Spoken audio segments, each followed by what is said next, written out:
एक वक्त फारूक अब्दुल्ला कहते थे कि पाकिस्तान ने चूड़ियां नहीं पहनी है, लेकिन आज यही फारूक अब्दुल्ला हैं जो ये कह रहे हैं कि पाकिस्तान से कि हमें इज्जत से रहने दीजिए, कब तक हमें मुसीबत में डालते रहेंगे। जी हाँ, बिल्कुल सही बात है। आज खरी खरी फारूक अब्दुल्ला ने भी पाकिस्तान को सुनाई है और उसकी वजह है कि नेशनल कॉन्फ्रेंस को भारी बहुमत से यहाँ पर सरकार बनाने का मौका मिला है। आज जहाँ हम लोग ये आतंकी हमला जो है इससे लेकर एनआईए की टीम स्पॉट पर पहुंची है, वहीं आज तमाम जो लेजिस्लेटर्स हैं उन्होंने भी थोड़ी देर पहले श्रीनगर के लेजिस्लेटिव असेंबली हॉल में अपनी जो है वो शपथ ली है। यानी कि नेशनल कॉन्फ्रेंस के ऊपर बड़ी जिम्मेदारी आ गई है और यही वजह है कि कश्मीर में अमन शांति की बहाली को लेकर एक कोशिश हम कहेंगे तो फारूक अब्दुल्ला की तरफ से एक मैसेज देने की कोशिश जो है वो की गई है। बहरहाल जो बड़ी बात हम आपको बताएं, एनआईए की टीम मौके पर ये जो एक पूरा कंस्ट्रक्शन साइट का एरिया है यहाँ पर पहुंची है और कई बड़े सवाल यहाँ पर एनआईए के सामने हैं।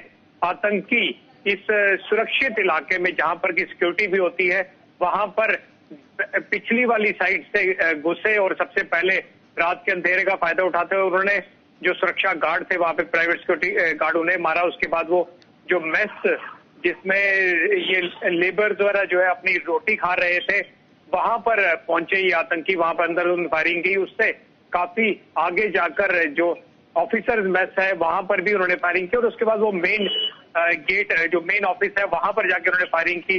7 लोगों की शहादत हुई और उसके बाद आतंकी वहां से निकल भी गए हैं। यानी कि बड़े सवाल, कई चीजें जो है वो एनआईए के सामने बड़े सवाल हैं और इन सब सवालों का जवाब सिस्टमैटिक तरीके से एक एक करके एविडेंस जो है वो इकट्ठे किए जा रहे हैं, जानने की समझने की कोशिश। अब से पहले हम देखते थे कि जम्मू में हमला किया जाता था, लेकिन कश्मीर में अटैक किया जा रहा है और वो भी विकास परियोजनाओं को पहली बार आतंकियों ने निशाना बनाया है। खबरें ये भी हैं कि उससे पहले 1 महीने इन आतंकियों ने रेकी की थी और उसके बाद ये अटैक किया गया। लेकिन हैरानी की बात है कि कानो कान किसी को खबर नहीं लग पाई और आतंकी अपने मंसूबों को अंजाम देकर आराम से वहां से चले गए। बिल्कुल सही बात है। रेकी वहां पर मल्टीपल टाइम्स हुई है, ये समझ में आता है। किसी भी कोई कितना ही प्रोफेशनली ट्रेन क्यों ना हो, जब तक वो वहां की पूरी एक अंडरस्टैंडिंग नहीं कर लेगा, खासकर मेन गेट से ये आतंकी नहीं आए हैं। मैंने आपको पहले जिस तरह बताया पीछे वाली साइड से इन्होंने किस तरह से एंट्री की, कौन कहाँ पे किस समय, और ये टाइमिंग जो लगभग 8 बजे से 9 बजे तक की होती है ये बड़ी स्पेसिफिक है, जब तमाम जो मजदूर है वो यहाँ पर लगभग 300-400 मजदूर होते हैं और इकट्ठे वहां पे अपना जो रात का खाना है वो खाते हैं। ऑफिसर्स भी इकट्ठे होते हैं। ये सब चीजें जो है ये इस तरफ इशारा करती हैं कि आतंकियों और उनके खासकर जो उनके स्लीपर सेल्स हैं, जो उनके अंडरग्राउंड वर्कर्स हैं, OGWs हैं, उनके ओवरग्राउंड वर्कर्स, उन्होंने काफी ज्यादा इंफॉर्मेशन इकट्ठी की है। और हैरानगी की बात यह है कि वो वहां से निकल जाते हैं और अभी तक उन आतंकियों के साथ कोई कांटेक्ट एस्टैब्लिश नहीं हो पा रहा है।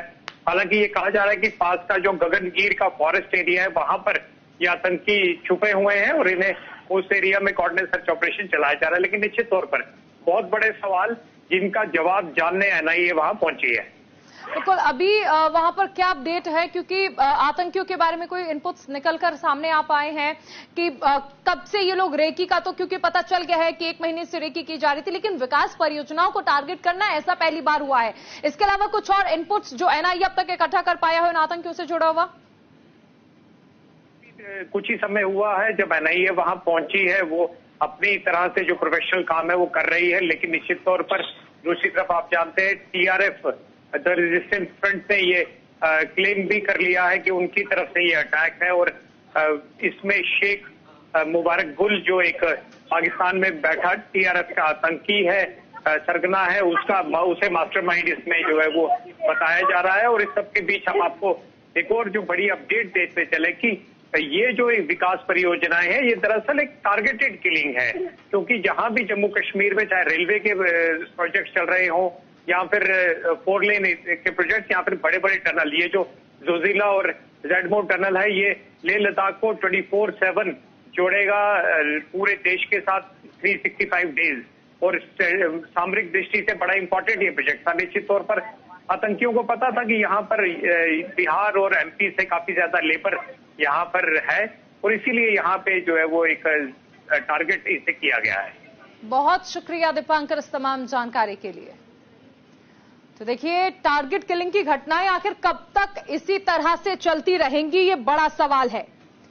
1 महीने से आतंकी रेकी कर रहे थे, उसके बाद बैकडोर से वो एंटर होते हैं, मंसूबों को अंजाम देते हैं और चले जाते हैं। कई सारे सवाल अब एनआईए के सामने हैं और कई सारे एंगल पर एनआईए को जांच करनी है।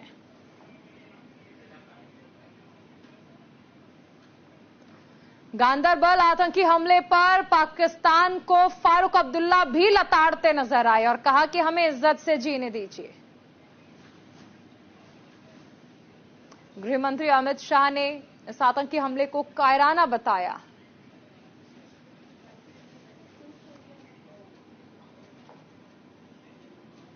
आतंकी बचेंगे नहीं, उन पर कठोर प्रहार किया जाएगा, हमला करने वालों को बख्शा नहीं जाएगा। गृह मंत्री अमित शाह का अहम बयान।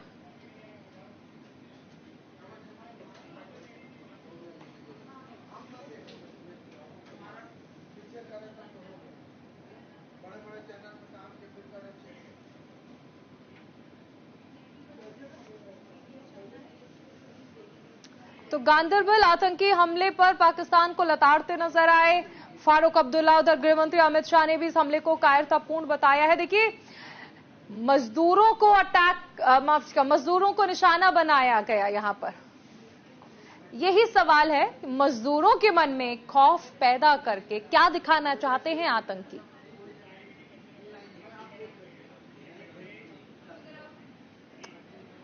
तो जम्मू कश्मीर में गांदरबल जिले के सोनमार्ग पर यह आतंकी हमला हुआ। निर्माणाधीन सुरंग की साइट पर कल रात लगभग 8:30 बजे यह अटैक हुआ है। भीषण आतंकी हमले